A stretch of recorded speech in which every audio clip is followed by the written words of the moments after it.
ဖေလုံးမှာဖာတယ်ငါနင်းလိုးတဲ့နေရာပြောလားဖေလုံးမှာဖာသုံးမှာနင်းလိုးတဲ့နေရာလိုးရင်ပြောပါလားဖေလုံးမှာမော့စကိုင်းဖာတယ်ဖာတဲ့ဖာသုံးမှာမထဲတယ်ပြီးတော့စောက်စီဆွဲနေတိုင်းမှာဖေလုံးမှာဖာတယ်မှာမော့စကိုင်းဖာခံစားနေတာမသိဘူးမလို့လားဟမ် ဒီဆောက်ရောက်ကဆရာဝန်ဖြစ်မရောက်လားဖာတမ်းမတော်နေကိုလူးမဲ့ကောင်မရှိလားနေကိုလူးမဲ့ကောင်ရှိလားဖာတမ်းမတော်နေကိုလူးမဲ့ကောင်ရှိလားထိုင်းမှာကျုံခံပြီးတော့ပြလားအာတိတ်မချောင်းနဲ့တော့ဖာတယ်မနေကိုလူးမဲ့ကောင်တော်ရှိလား ငါဆောက်မှကိုနေ ဆောက်စီမတောင်းနဲ့နော်ဘာစီယာဝင်လဲသူကတူပါသူကတူအမေရိကန်မှာစီယာဝင်လဲလီကွေးတင်နဲ့တူးဆိုကွေးတင်ပေးတဲ့စီယာဝင်လား လို့နင်းကိုလိုးတဲ့နေရာပြောပါလား အေးတူးဆိုကွေးတင်ပေးတဲ့စီယာဝင်လားဟမ်တူးဆိုကွေးတင်ပေးတဲ့စီယာဝင်လားစီယာဝင်နဲ့နင်းဆောက်ပတ်သက်ကြည့်ရတယ်ဆောက်ချက်လည်းမရှိဘူးဟမ်ဆောက်ချက်တရားကိုမရှိဘူးသူကတူအမေရိကန်မှာတဲ့သူကတူစီယာဝင်မှာပါတဲ့မဲထိုင်းမှာအိမ်ဖို့လို့လဲဆောက်စင်းနေငါ့ကိုလာ你爱好了嘞，首先嘞，我拉皮，我有我拉么不累呢？OK？我那个首先起码我拉不累，哪里啦？哎，好比我如果多考嘞，你手要碰嘢啦，碰起来噻。趴在你澳嘛多老你来，趴到嘛对啦，你有呢我有呢，拉么先呢？我社会冇咯社会路标啦，你去澳洲那边应该路嘢来，你澳洲那邊邊馬路嘢嚟，你我呢應該路標嚟呢，所以你一波得啦。我殺得啦，你殺得啦，所以路啲苗我插入邊呢，應該路標呀咩喏，得啦呗。你澳洲你殺嘢嚟，你揸起嘅所以你殺嘢，應該路標咩？是小吧。羅家依打你呢，哪個殺得啦嘛得啦，啲錢呢所以哪個你用我講插入邊嚟咩哪個？應該路標呀咩喏？ตะโคมาแม่มาลูมาပြောရဘူးတက်လားစလိုက်ခါတာစိတ်ခေါ်တယ်မောစကိုင်းဖာတော့ကိုစိတ်ခေါ်တယ်နော်ကိုမမလေးခိနေတယ်အိမ်ပေါ်မှာလှုပ်နေတဲ့မောစကိုင်းကိုစလိုက်ခါတာစိတ်ခေါ်တယ်โอเคပြောစားကြည့်ကွာမောစကိုင်းဆိုလဲမိမကိုစလိုက်ခိုက်တာအိုင်တော့ခဲပဲနော်မှတ်တာ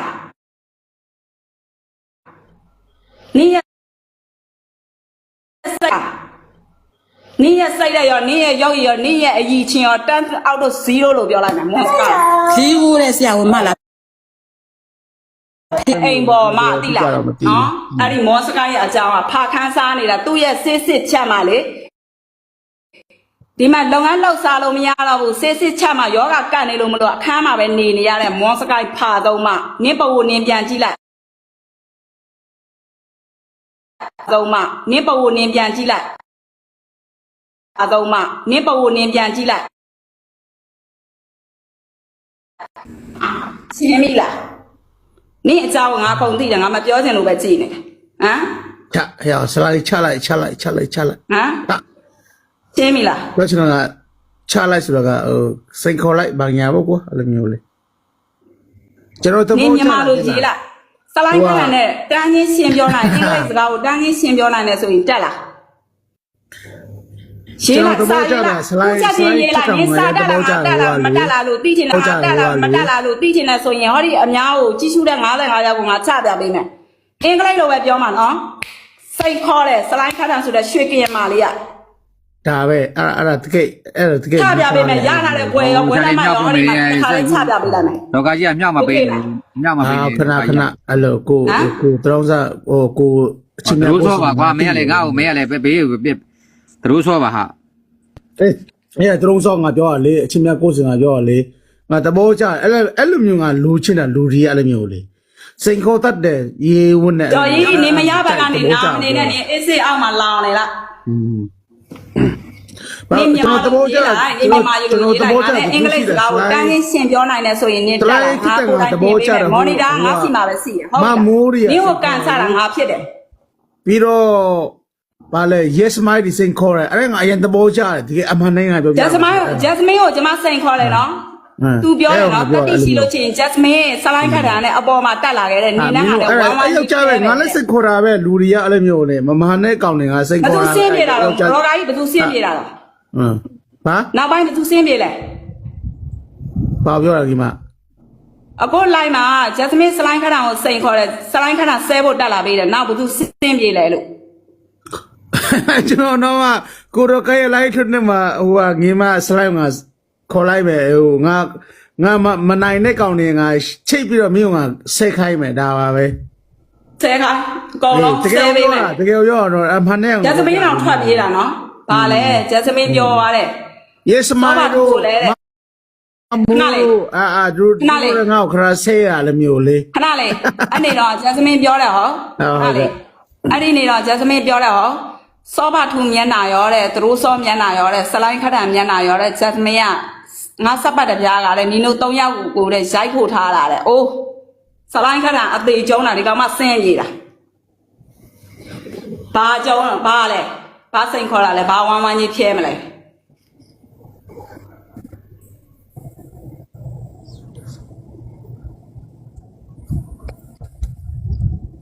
စာမရေးရတော့ဘူးလားမောစကိုင်းနင်စာမတတ်တော့ဘူးနော်နေဘူးနော်နေရလာတဲ့ဘွဲ ABCD ပဲ okay MMBBS နဲ့တော့အဲ့ဒီဘွဲနဲ့တော့နင်လာမရှင်းနဲ့နော်သိလားအကုန်လုံးပါတယ်ကြားထားတဲ့ဘွဲလက်မှတ်ပါစေးလက်မှတ်ပါငါချပြပေးလိုက်မယ်ရှင်းပြီလားဘဲမှာစေးလက်မှတ်ကိုယူခဲ့တာတော့ဆိုတာလည်းတစ်ခါလဲချပြပေးလိုက်မယ် okay နင်မြန်မာလိုရေးလိုက်ငါနဲ့အင်္ဂလိပ်လိုပြောနိုင်တဲ့စကားဆိုလို့ချင်းနင်ပေါ်တက်လာ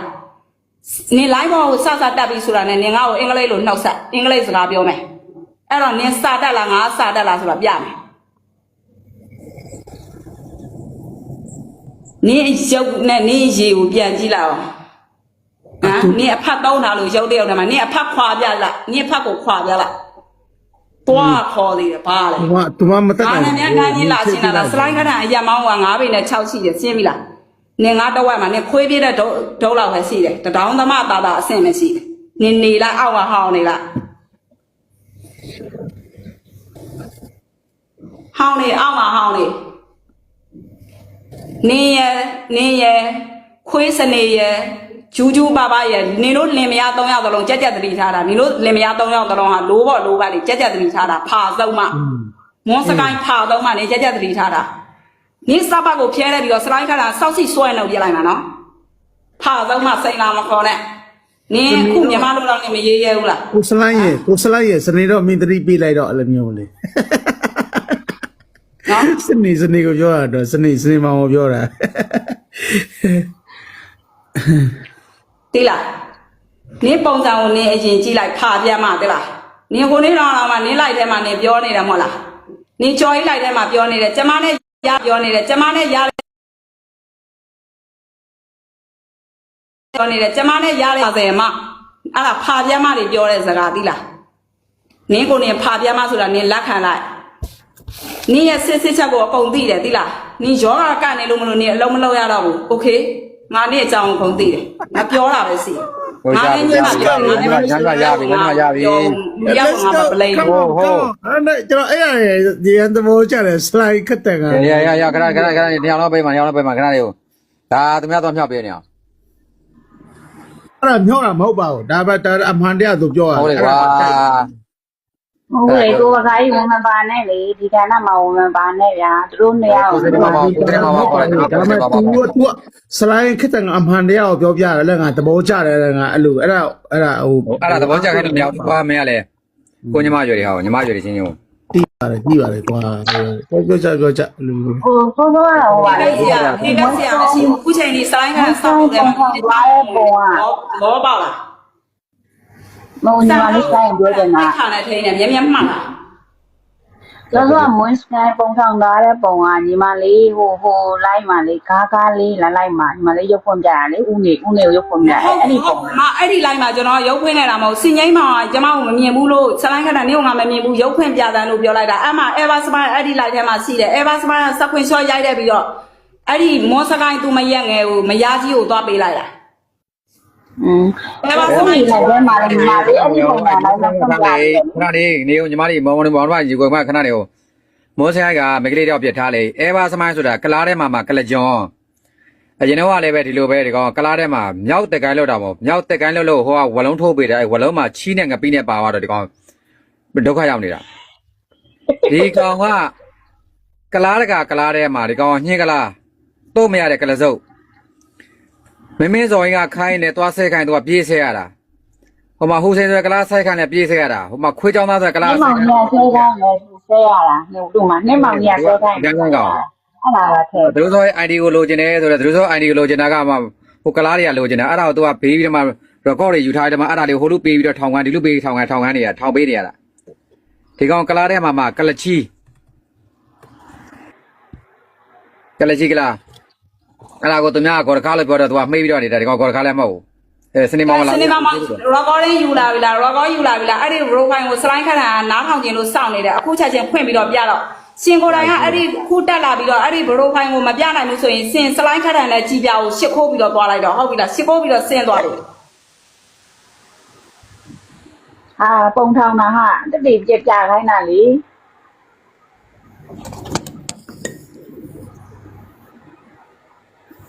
ကဲလောက် profile နားထောင်ဖို့ slide ခတ်တာမက ready ဖြစ်နေပြီလောက်တော့သုံးယောက်လို့ဆိုင်ပြီးတော့သုံး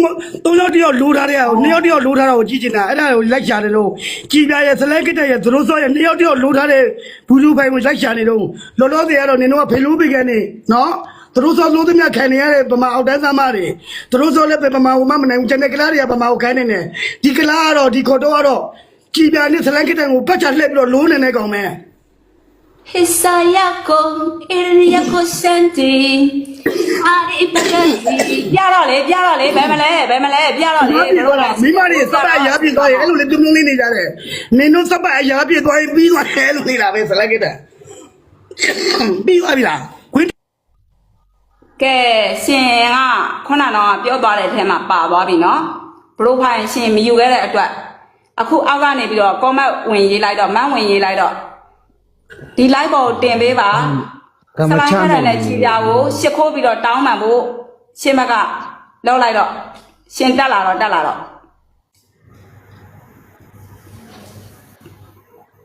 ကမ္မချနဲ့ပြီးအောင်ပြောခိုင်းတာဘယ်သူမဆိုတော့ကျန်တဲ့သူတွေဝင်မပါနဲ့အေးဆေးပဲနေမဆိုင်ရင်ဝင်မပါနဲ့ကျွန်တော်မပါဘူးလားဆိုတော့ငါမပါဘူးလားဒီစနေမောင်လို့ကြားထဲမှာဝင်မပါနဲ့အေးဆေးပဲနေကျော်ကြီးသာပြောချင်တယ်ကျွန်တော်ဒီ live ထဲမှာငါကဘေး live တကငါဆရာကြီးပဲဘေးမဟုတ်လားငါပြောချင်တာအဲ့လိုမျိုးလေငါဆရာကြီးပဲငါမရှိမဖြစ်နိုင်ဘူးပြောရမှာဆိုတော့အေးပါပြောကြငါတခါတလေဟာတာနဲ့ငါစကားပြောတာပါတို့တော့အချင်းဆိုပြဗျာကိုကတော့ချင်းများကိုစီမှာအချစ်ချောင်းများမတိခဲ့ဘူးငယ်စင်ကအဲ့ဒါသူဆိုတတ်တယ်ငါကတင်ပေးရတာကိုသူဘိုးဆိုလိုက်တော့တချင်းတွေမှာဖွင့်ပါနဲ့ရေးသွားပြီလားမျိုးစကားရဲ့အောက်ကနေပြီးတော့နင်းလောင်နေလိုက်တော့ဖာပြမအေးတိုက်နေတဲ့ဖာပြမနင်းလောင်နေလိုက်တော့အောက်ကနေပြီးတော့ကဲစနေမောင်ကဘာတက်တယ်မှလည်းမပါဘူးနော်မင်းကိုကွဲထားခဲ့တယ်အခုလိုအခါမျိုးမှာမင်းနဲ့ကိုတူနေခဲ့တယ်တချင်းစကားပြောတဲ့ချိန်မှာတချင်းဖွင့်နေတာဘာမှမဖြစ်ဘူးတချင်းဖွင့်လို့မရသေးဘူးเนาะခဏလေးပြီးတော့မှပြန်ပြီးတော့တင်ပေးခဲ့မယ်စလိုက်ခတာအခုကစနေမောင်ကိုစောင့်နေတယ်ညီမသူခုနပြောသွားတယ်ပရိုဖိုင်ရှိတယ်ဆိုလို့စလိုက်ခတာနားထောင်ခြင်းလို့လိုက်ဆင်းခြင်းနေပြီးသူ့ကိုပဲစောင့်နေတယ်ကိုကျော်ကြီးစိတ်မဆိုးနဲ့เนาะစလိုက်ခတာဒီမှာစနေမောင်စောင့်နေလို့ခွန်းတော့ပါโอเคမင်းစကားပြောချင်တယ်တချင်းဖွင့်တော့လုံးဝအဆင်မပြေဘူးလေဒီမှာပြဿနာတစ်ခုရှင်းဖို့စောင့်နေလို့အဲ့ဒါကြောင့်အမှန်ပဲလက်ပါရှင်ဆိုဟုတ်တယ်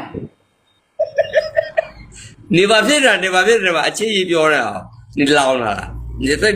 နေဆူနေငါအချစ်ကြီးပြောတာကြည်ပြားကစကားပြောတာလို့ဆိုမိမမရှိဘူးကွာဘာလို့ဖူးချိုမင်းကကိုကြီးတို့စောကိုဖိုးလာမင်းမများထည့်နေလားတို့စောတိတ်မမိုက်ဘူးတို့စောကကြောင်နဲ့ပရင်းကျစ်တယ်တမင်နဲ့သူပရင်းကျစ်အောင်မယ်အခုကငါကြည့်တယ်လိုင်းပေါ်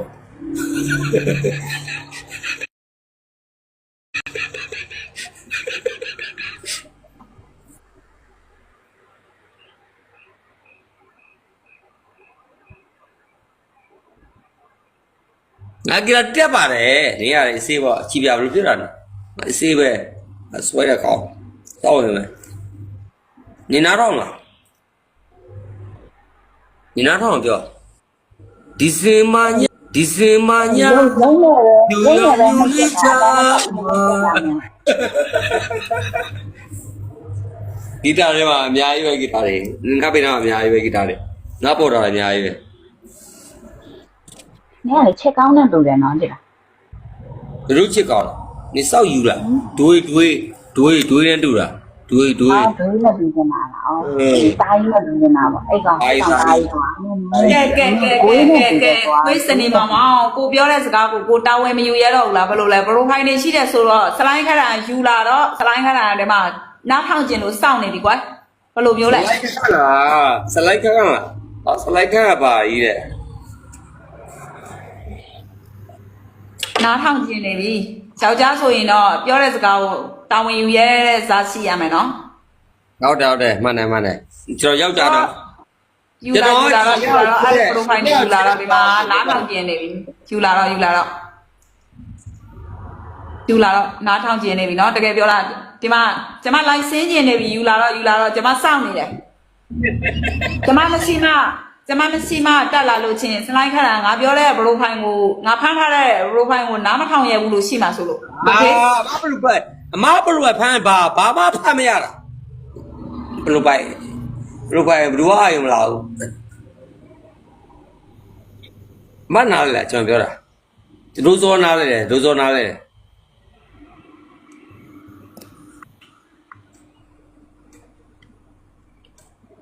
နားတော့然后等康马特鲁卡的房本小队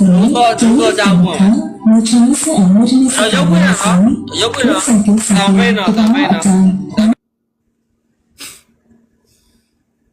နေရမိတ်လာပေးပြောပြမယ်ကိုစနေမောင်မောင်တို့ကိုကျွန်တော်တမင်ကဗျူဟာသုံးထားတယ်လို့ပြောတယ်တမင်ကသရိုးစောကိုဆဲဖို့အတွက်လိုက်တယ်ဆိုတဲ့လူကသရိုးစောရဲ့အသုံးတော်ခံပြည့်သွားအောင်လုပ်တယ်နောက်တစ်ခုကမြန်မာနိုင်ငံပေါ်မှာစော်ကားတဲ့သူတွေကိုရုပ်မာတဲ့သူတွေအောက်တန်းသားကြားတဲ့သူတွေမင်းတို့သိအောင်လုပ်ပေးတာအမေစုသားလို့အမိခံထားတဲ့သူတွေကကလားခိုင်းတာလုပ်တယ်ကသိအောင်လုပ်ပေးတာမင်းတို့ကစော်ကားတာမရှိဘူး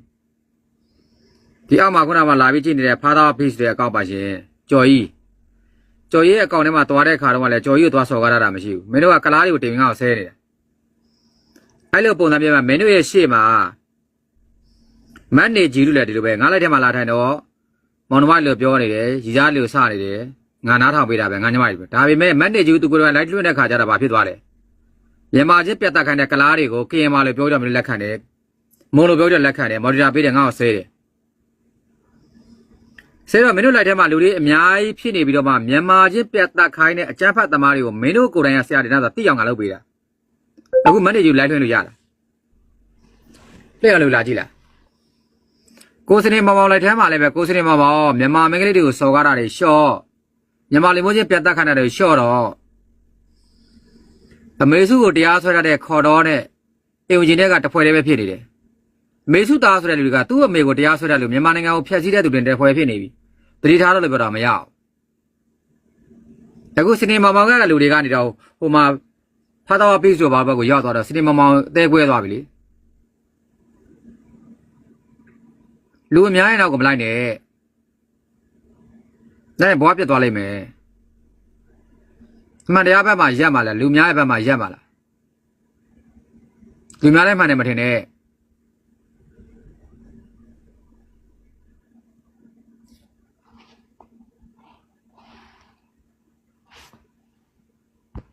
ဒီဘောပေါက်တော့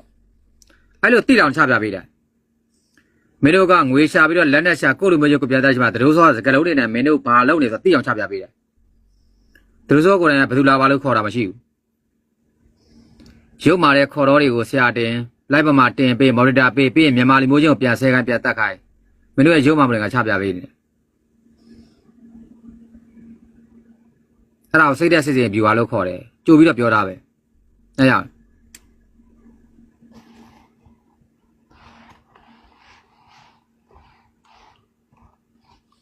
ပြောညောညမောင်တော့ပြောလို့ရပြောနားထောင်နေကဲစနေမောင်မောင်ဆိုင်းခဏလိုက်စင်းညင်နေပြီစောင့်နေပြီယူလာမဲပရိုဖိုင်ကို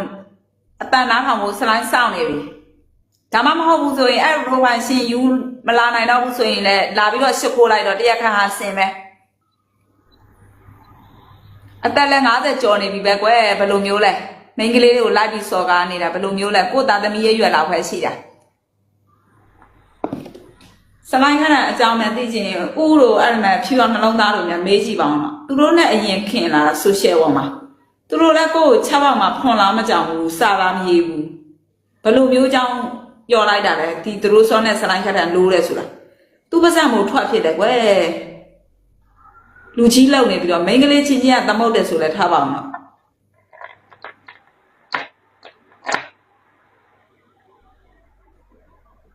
အာစီဒီကြည်ပြနဲ့စလိုင်းခဏသူတို့စောကိုနိုးပြတာအာစီတခါလာလဲဒီကြည်ပြနဲ့စလိုင်းခဏနိုးပြတယ်ဖင်ပြတယ်တော်ပါတော့မကြားနိုင်တော့ဘူး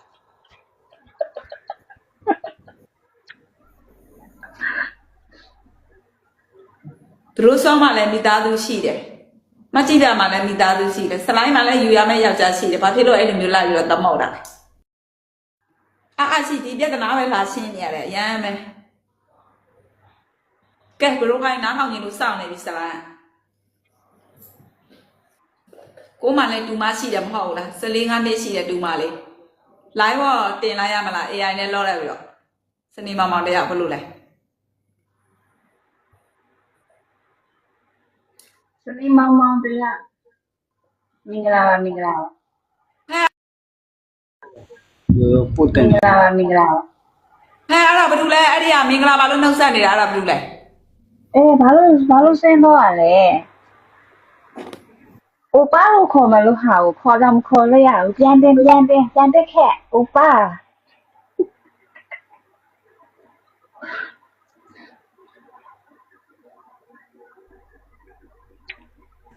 နောက်တဲ့ over တယောက်တင်ပေးထားတယ်အောက်မှာငင်းငင်းဖခင်ကိုတင်နေပြတာအဲ့သူ့ကို over လို့ခေါ်ရင်သူသဘောကျမနေဘူးငင်းငင်းဖခင်တင်ထားတယ်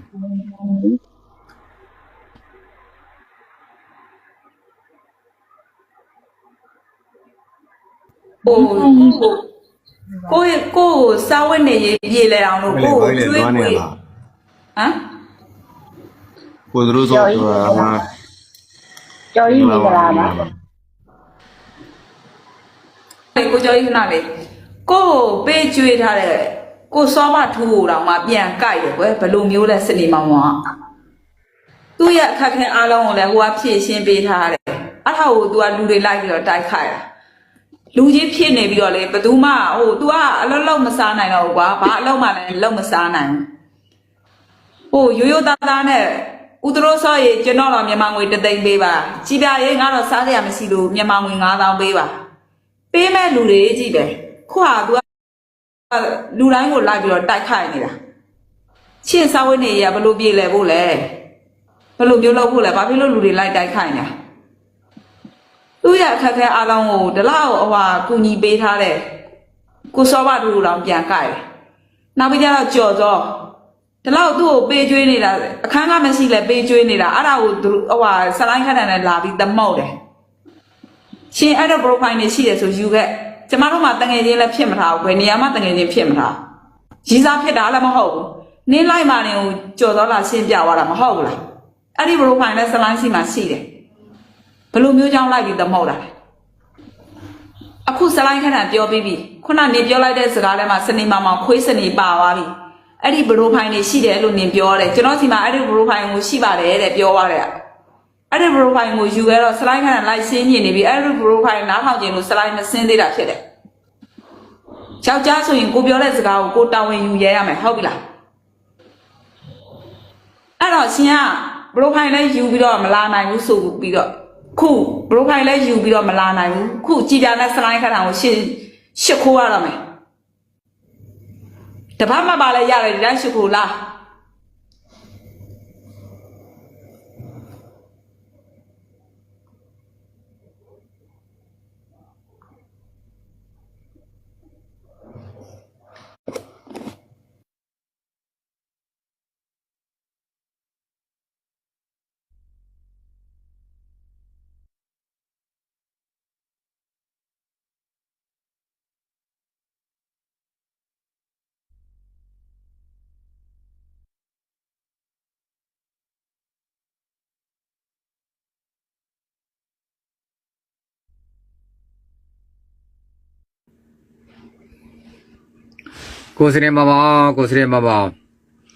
ကိုစနေမောင်တို့ကိုကျွန်တော်ပြောခဲ့ပြီကျွန်တော်ဗျူဟာမြောက်လုပ်နေတာ ကျွန်တော်လူတတ်မှာမဟုတ်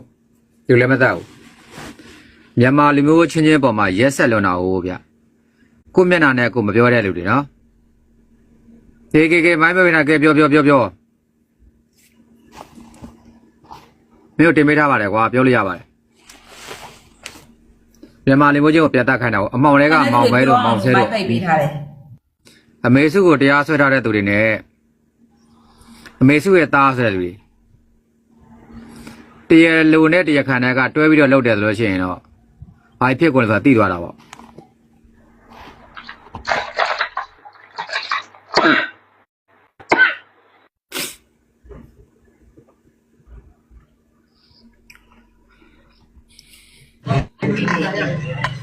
အောက်မှာ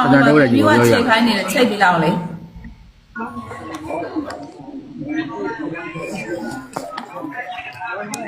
နောက်တဲ့ညီမလေးကညီလည်းပြောလို့ရပြီရောအတန်တိုးနေ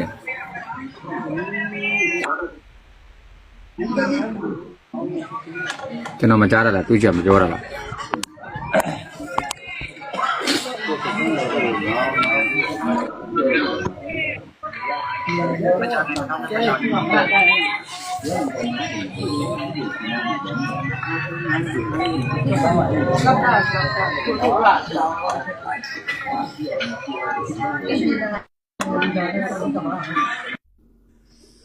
နော်ချင်းတဲ့တူတယ်ချင်းတယောက်နဲ့တူပြောလို့ရပြော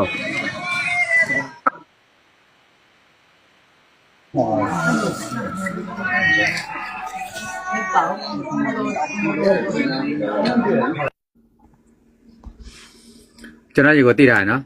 ချင်းတယောက်နဲ့တူတယ်အခုပဲအကောင့်ကိုအခုပဲကျွန်တော်ကြီးက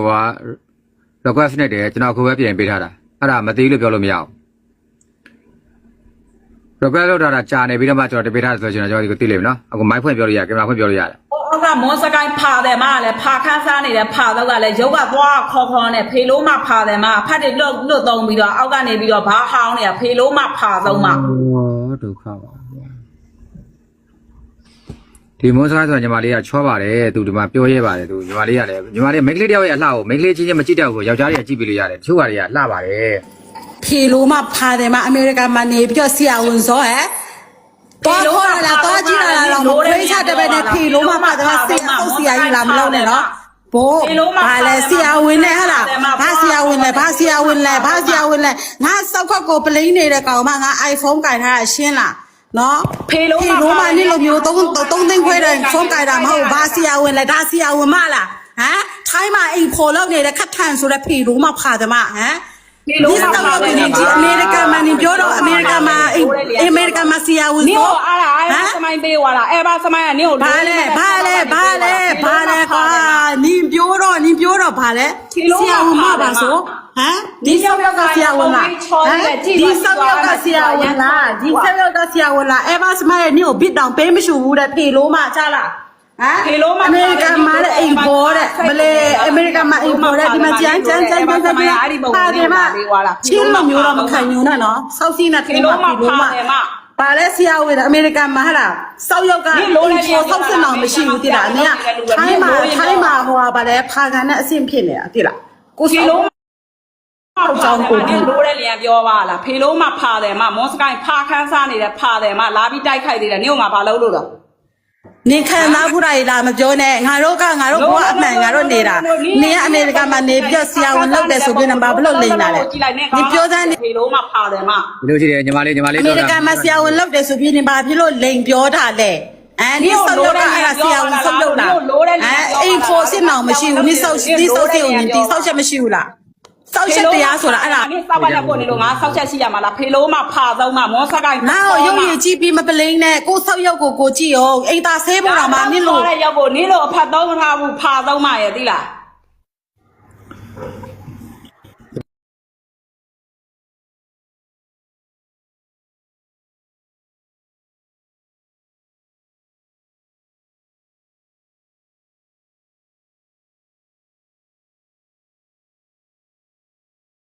ရှင်မလို့ခြင်းနဲ့ချစ်ရှင်မြတ်တာတွေကိုကျမတခြားတယောက်ကိုပေးပြလိုက်ရင်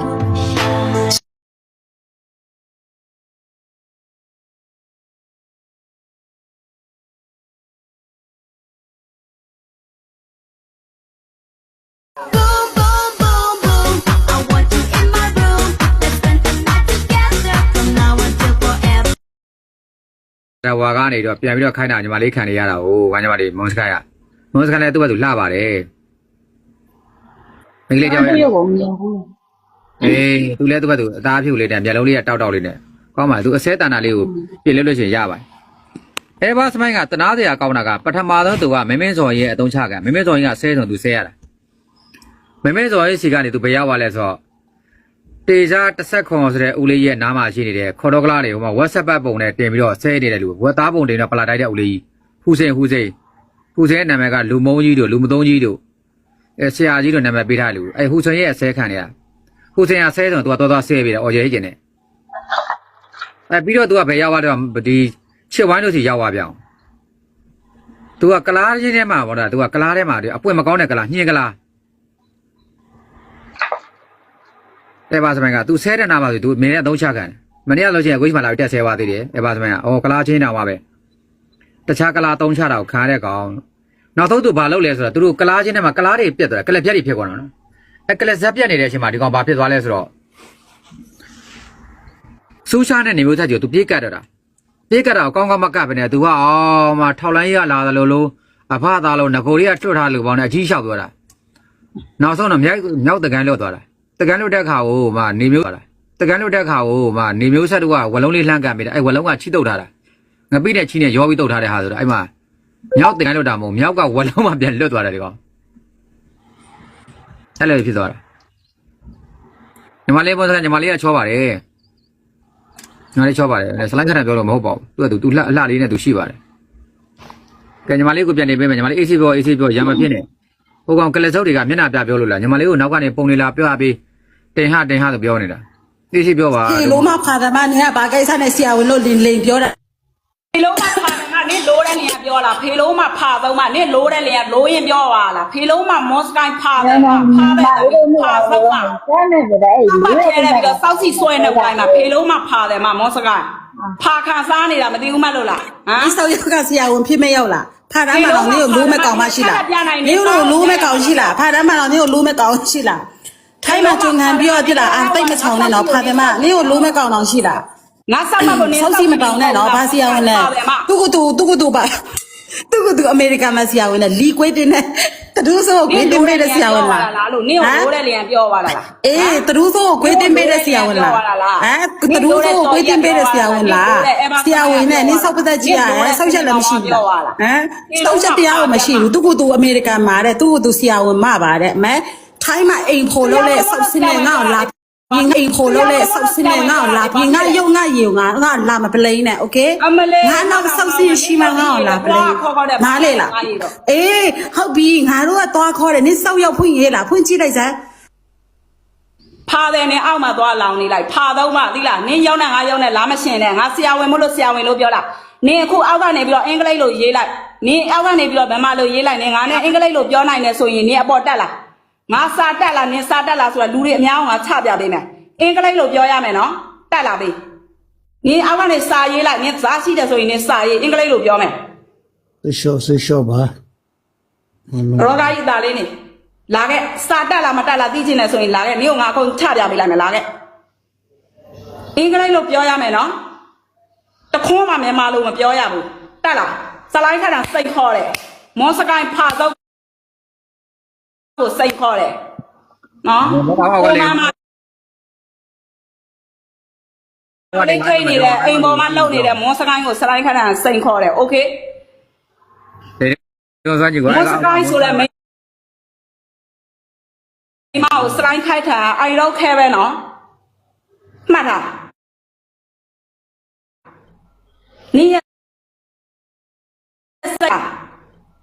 နင်းရဲ့စိတ်တဲ့ရောနင်းရဲ့ရုပ်ရောနင်းရဲ့အည်ချင်းရောတန်းအောက်တော့0လို့ပြောလိုက်မယ်မွန်စကိုင်း ခီးဦးတဲ့ဆရာဝန်မလား အိမ်ပေါ်မှာတိလားနော်အဲ့ဒီမောစကိုင်းရဲ့အကြောင်းကဖာခန်းစားနေတာသူ့ရဲ့စစ်ချက်မှလေဒီမှာလုပ်ငန်းလှုပ်ရှားလို့မရတော့ဘူးစစ်ချက်မှယောဂကတ်နေလို့မလို့အခန်းမှာပဲနေနေရတဲ့မောစကိုင်းဖာသုံးမှနင်းပဝနင်းပြန်ကြည့်လိုက်သုံးမှနင်းပဝနင်းပြန်ကြည့်လိုက်အသုံးမှနင်းပဝနင်းပြန်ကြည့်လိုက်ရှင်းပြီလားနင်းအကြောင်းငါကုန်သိတယ်ငါမပြောချင်လို့ပဲကြည်နေဟမ် 야, 슬라이 차라이.ဟမ်ရှင်းပြီလား 그렇지나 차라이 수라가 생콜라이 방야보고 알미올레. 저로 또 နင်မြန်မာလိုရေးလိုက်စလိုင်းခဏနဲ့တန်းချင်းရှင်းပြောနိုင်အင်္ဂလိပ်စကားကိုတန်းချင်းရှင်းပြောနိုင်တယ်ဆိုရင်တက်လားရေးလိုက်စာရေးလိုက်ချက်ချင်းရေးလိုက်နင်စာတက်လားမတက်လားမတက်လားလို့သိချင်တာတက်လားမတက်လားလို့သိချင်တယ်ဆိုရင်ဟောဒီအများကိုကြီးစုတဲ့55ယောက်ကိုငါချပြပေးမယ်အင်္ဂလိပ်လိုပဲပြောမှာနော်စိတ်ခေါ်တဲ့စလိုင်းခဏဆိုတဲ့ရွှေကရင်မလေးက 다음에 알아 되게 ချပြပေးမယ်ရထားတဲ့ဘွယ်ရောဘွယ်လိုက်မှရောဟောဒီမှာခါလေးချပြပေးလိုက်မယ် တော့ကကြီးကမြောက်မပေးဘူးမြောက်မပေးဘူး ခဏအဲ့လိုကို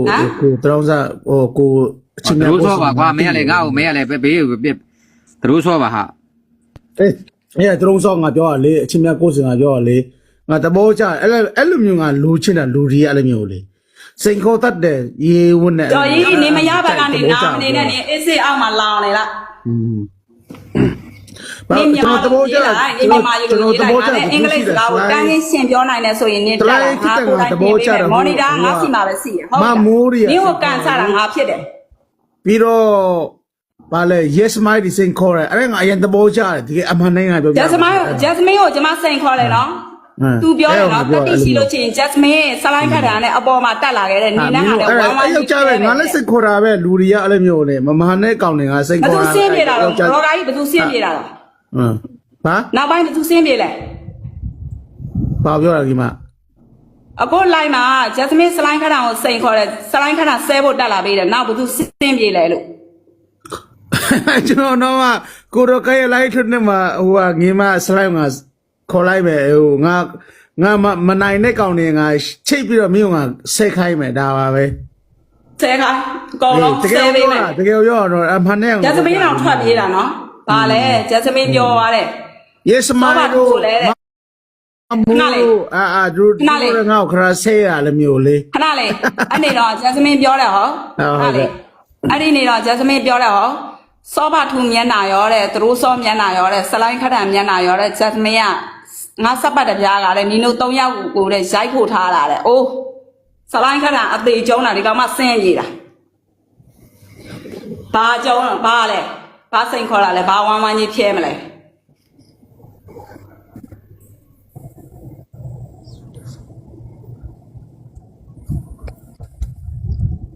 စာမရေးရတော့ဘူးလားမောစကိုင်းနင်စာမတတ်တော့ဘူးနော်နင်ဘူးနော်နင်ရလာတဲ့ဘွဲ ABCD ပဲ okay MBBS နဲ့တော့အဲ့ဒီဘွဲနဲ့တော့နင်လာမရှင်နဲ့နော်တိလားအကုန်လုံးပါတယ်ကြားထားတဲ့ဘွဲလက်မှတ်ပါစေးလက်မှတ်ပါငါချပြပေးလိုက်မယ်ရှင်းပြီလားဘဲမှာစေးလက်မှတ်ကိုယူရဲတာတော့ဆိုတာလည်းတစ်ခါလဲချပြပေးလိုက်မယ် okay နင်မြန်မာလိုရေးလိုက်ငါနဲ့အင်္ဂလိပ်လိုပြောနိုင်တဲ့စကားဆိုလို့ချင်းနင်ပေါ်တက်လာနင် live ပေါ်ကိုစတက်ပြီးဆိုတာနဲ့နင်ငါ့ကိုအင်္ဂလိပ်လိုနှုတ်ဆက်အင်္ဂလိပ်စကားပြောမယ်အဲ့တော့နင်စတက်လားငါစတက်လားဆိုတာပြမယ်နင်ရုပ်နဲ့နင်ရေကိုပြန်ကြည့်လိုက်အောင်ဟမ်နင်အဖတ်သုံးတာလို့ရုပ်တယောက်တည်းမှာနင်အဖတ်ခွာပြလိုက်နင်အဖတ်ကိုခွာပြလိုက်တွားခေါ်သေးတယ်ဘာလဲသူမမတက်နိုင် ဘူး။အားနဲ့များကြီးလာရှင်းလာစလိုင်းကတည်းကအရက်မောင်းက9ပေနဲ့6ရှိတယ်ရှင်းပြီလား။နင်ငါတော့ဝက်မှာနင်ခွေးပြတဲ့ဒုတ်လောက်ပဲရှိတယ်။တတောင်းသမတာတာအဆင့်မရှိတယ်။နင်နေလိုက်အောက်ကဟောင်းနေလိုက်။ဟောင်းနေအောက်ကဟောင်းနေ။နင်ရခွေးစနေရဂျူးဂျူးပါပါရနင်တို့လင်မယား3ယောက်သလုံးကြက်ကြက်တတိထားတာနင်တို့လင်မယား3ယောက်သလုံးဟာလိုးပေါ့လိုးပါလေကြက်ကြက်တတိထားတာဖာဆုံးမှမွန်စကိုင်းဖာဆုံးမှနေကြက်ကြက်တတိထားတာနင်စပတ်ကိုဖျဲလိုက်ပြီးတော့စလိုင်းခါတာစောက်စီဆွဲနှုတ်ပြလိုက်မှာနော်ဖာဆုံးမှစိန်လာမခေါ်နဲ့နင်ခုမြန်မာလူတော်နေမရေးရဲဘူးလားကိုစလိုင်းရဲ့စနေတော့မင်းတတိပေးလိုက်တော့အဲ့လိုမျိုးလေနော်စနေကိုပြောတာတော့စနေမောင်ကိုပြောတာတိလားနင်ပုံစံကိုနင်အရင်ကြည့်လိုက်ဖာပြတ်မှတိလားနင်ဟိုနေ့တော့မှနင်လိုက်ထဲမှာနင်ပြောနေတယ်မဟုတ်လားနင်ကြော်ကြီးလိုက်ထဲမှာပြောနေတယ်ကျမနဲ့ရပြောနေတယ်ကျမနဲ့ရပြောနေတယ်ကျမနဲ့ရတဲ့ဆယ်မအဲ့ဒါဖာပြတ်မှတွေပြောတဲ့စကားတိလားနင်ကိုနင်ဖာပြတ်မှဆိုတာနင်လက်ခံလိုက်နင်ရဲ့စစ်ချက်ကိုအကုန်သိတယ်တိလားနင်ယောဂကနေလို့မလို့နင်အလုံးမလုံးရတော့ဘူးโอเคငါနေ့အကြောင်းကိုသိတယ်ငါပြောတာပဲစီ ဟိုရပြီရပြီရပြီရပြီရပြီ ရောက်မှာပလိန် ဟိုဟို အဲ့ကျွန်တော်အဲ့ဒီရန်သဘောကျတယ် slide ခတ်တယ်က ရခဏတရားတော့ပေးမှာတရားတော့ပေးမှာခဏလေးကိုဒါသူများတော့မြောက်ပေးနေအောင် အဲ့ဒါမြောက်တာမဟုတ်ပါဘူးဒါပဲအမှန်တရားသူပြောရ ဟုတ်လေကွာ ဟုတ်လေကိုကခိုင်းဝင်မပါနဲ့လေဒီကနေ့မှဝင်မပါနဲ့ဗျာသူတို့နေရာကို ဒါပေမဲ့ तू slide ခတ်တယ်အမှန်တရားကိုပြောပြတယ်လေငါသဘောကျတယ်ငါအဲ့လိုအဲ့ဒါဟို အဲ့ဒါသဘောကျခဲ့လို့မြောက်ပါမင်းကလေကိုညီမရွယ်တွေဟာညီမရွယ်တွေချင်းချင်း တီးပါတယ်ကွာပြောကြအဲ့လို ဟိုဆိုတော့ဟိုပါလေ ဒီကဆရာမရှိဘူးခုချိန်ဒီဆိုင်ကစောက်တယ်မှာဘောပေါက်လား မုံညီမလေးဆိုင်ပြောတယ်နာ ခါနဲ့ထိနေမြဲမှန်လား ဆိုတော့မွန်းစကန်ပုံဆောင်ထားတဲ့ပုံကညီမလေးဟိုလိုက်မှလေကားလေးလိုက်မှညီမလေးရုပ်ဖွင့်ပြရလေဦးနေကိုရုပ်ဖွင့်ပြအဲ့ဒီပုံ မအဲ့ဒီ line မှာကျွန်တော်ရုပ်ဖွင့်နေတာမဟုတ်စင်ငိမ့်မှာကျွန်မကမမြင်ဘူးလို့စလိုင်းခဏနေကငါမမြင်ဘူးရုပ်ဖွင့်ပြတယ်လို့ပြောလိုက်တာအဲ့မှာ Ever Smile အဲ့ဒီ line ထဲမှာရှိတယ် Ever Smile စကွင်ရှော့ရိုက်တဲ့ပြီးတော့အဲ့ဒီမောစကိုင်းသူမရက်ငယ်ကိုမယားကြီးကိုသွားပေးလိုက်တာ Ever Smile လည်းမှာညီမလေးအဲ့ဒီပုံကလည်းဖွင့်ပြတယ် ခဏလေးနေဦးညီမလေးမောင်တို့ရေကွယ်မခဏလေးကိုမောဆိုင်ကမိကလေးတယောက်ပြစ်ထားလေအဲဘာစမိုင်းဆိုတာကလားထဲမှာကလကြွန်အရင်တော့လည်းပဲဒီလိုပဲဒီကောင်ကလားထဲမှာမြောက်တက်ကိုင်းလောက်တာမဟုတ်မြောက်တက်ကိုင်းလောက်လို့ဟိုကဝလုံးထိုးပေးတယ်ဝလုံးမှာချီးနဲ့ငပိနဲ့ပါသွားတော့ဒီကောင်ဒုက္ခရောက်နေတာဒီကောင်ကကလားတကကလားထဲမှာဒီကောင်ညှင်းကလားတော့မရတဲ့ကလစုပ်မင်းစော်ရင်ကခိုင်းနေသွားဆဲခိုင်းတော့ပြေးဆဲရတာဟိုမှာဟိုစင်ဆိုကလားဆဲခိုင်းနဲ့ပြေးဆဲရတာဟိုမှာခွေးချောင်းသားဆိုကလားဆဲခိုင်း မောင်ကြီးဆဲခိုင်းလည်းဆဲရတာဟိုမှာနဲ့မောင်ကြီးဆဲခိုင်းအဲ့ဒါကထဲ သူတို့ဆို ID ကိုလိုချင်တယ်ဆိုတော့သူတို့ဆို ID ကိုလိုချင်တာကမှဟိုကလားတွေကလိုချင်တာအဲ့ဒါကိုသူကဘေးပြီးတော့မှ record တွေယူထားတယ်မှအဲ့ဒါတွေဟိုလိုပေးပြီးတော့ထောင်ခံဒီလိုပေးထောင်ခံနေရထောင်ပေးနေရတာဒီကောင်ကလားထဲမှာကလချီကလားအဲ့ဒါကိုသူများကော်ရခါလို့ပြောတော့သူကမှိတ်ပြီးတော့နေတာဒီကောင်ကော်ရခါလည်းမဟုတ်ဘူးစနေမောင်လား recording ယူလာပြီလား record ယူလာပြီလားအဲ့ဒီ profile ကို slide ခဏနားထောင်ခြင်းလို့စောင့်နေတယ်အခုချက်ချင်းဖွင့်ပြီးတော့ပြတော့ရှင်ကိုယ်တိုင်ကအဲ့ဒီခုတက်လာပြီးတော့အဲ့ဒီ profile ကိုမပြနိုင်ဘူးဆိုရင်စင် slide ခဏနဲ့ကြီးပြကိုရှစ်ခိုးပြီးတော့သွားလိုက်တော့ဟုတ်ပြီလားရှစ်ခိုးပြီးတော့ဆင်းသွားတယ် ပုံထောင်တာဟာတက်တည်ပြပြခိုင်းတာလေ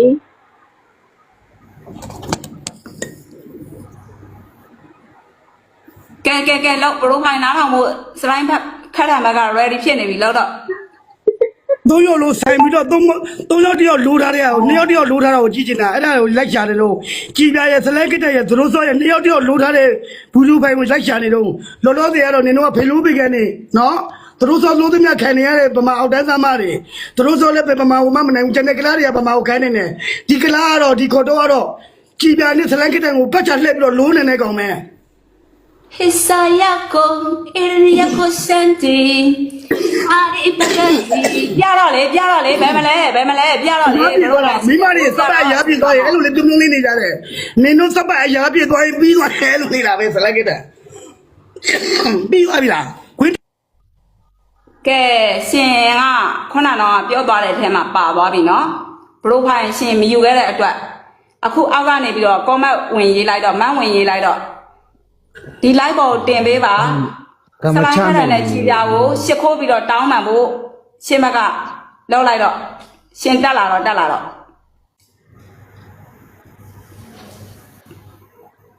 ကမ္မချနဲ့ပြီးအောင်ပြောခိုင်းတာဘယ်သူမဆိုတော့ ကျန်တဲ့သူတွေဝင်မပါနဲ့အေးဆေးပဲနေမဆိုင်ရင်ဝင်မပါနဲ့ ကျွန်တော်မပါဘူးတော့ဆိုတော့ငါမပါဘူးလား ဒီစတီမောင်လို့စားထဲမှာဝင်မပါနဲ့အေးဆေးပဲ ပြောကြီးပါပြောချင်တယ် ကျွန်တော်ဒီ live ထဲမှာငါကဘယ် live တကငါဆရာကြီးပဲဘယ်မဟုတ်လားငါပြောချင်တာအဲ့လိုမျိုးလေငါဆရာကြီးပဲငါမရှိမဖြစ်နိုင်ဘူးပြောရမှာဆိုတော့အေးပါပြောကြငါတခါတလေဟာတာနဲ့ငါစကားပြောတာပါ သူတို့ဆိုအချင်းဆိုပြဗျာ ကိုကတော့ချင်းများကိုစီမှာအချစ်ချောင်းများမသိခဲ့ဘူးငယ်စဉ်ကအဲ့ဒါသူဆိုတတ်တယ်ငါကတင်ပေးရတာကိုသူဘိုးကြီးဆိုလိုက်တော့တချင်းတွေမှာဖွင့်ပါနဲ့ရေးသွားပြီလားမျိုး မစကိုင်းအောက်ကနေပြီးတော့နင်းလောင်နေလိုက်တော့ ဖာပြန်မအေးတိုက်နေတဲ့ဖာပြန်မနင်လောင်နေလိုက်တော့အောက်ကနေပြီးတော့ ကဲစနေမောင်မောင်ကဘာတက်တယ်မှလည်းမပါဘူးနော် ခဲ့ပြီမင်းကိုကွဲထားခဲ့တယ်အခုလိုအခါမျိုးမှာမင်းနဲ့ကိုတူနေခဲ့တယ် တချင်းစကားပြောတဲ့ချိန်မှာတချင်းဖွင့်နေတာဘာမှမဖြစ် တချင်းဖွင့်လို့မရသေးဘူးเนาะခဏလေးပြီးတော့မှပြန်ပြီးတော့တင်ပေးရမယ်စလိုက်ခါအခုကစနေမောင်မောင်ကိုစောင့်နေတယ်ဒီမှာသူခုနပြောသွားတယ်ပရိုဖိုင်ရှိတယ်ဆိုလို့စလိုက်ခါနားထောင်ခြင်းလို့လိုက်ဆင်းခြင်းနေပြီးသူ့ကိုပဲစောင့်နေတယ်ကိုကျော်ကြီးစိတ်မဆိုးနဲ့เนาะစလိုက်ခါဒီမှာစနေမောင်မောင်စောင့်နေလို့ ခွန်ရပါโอเคမင်း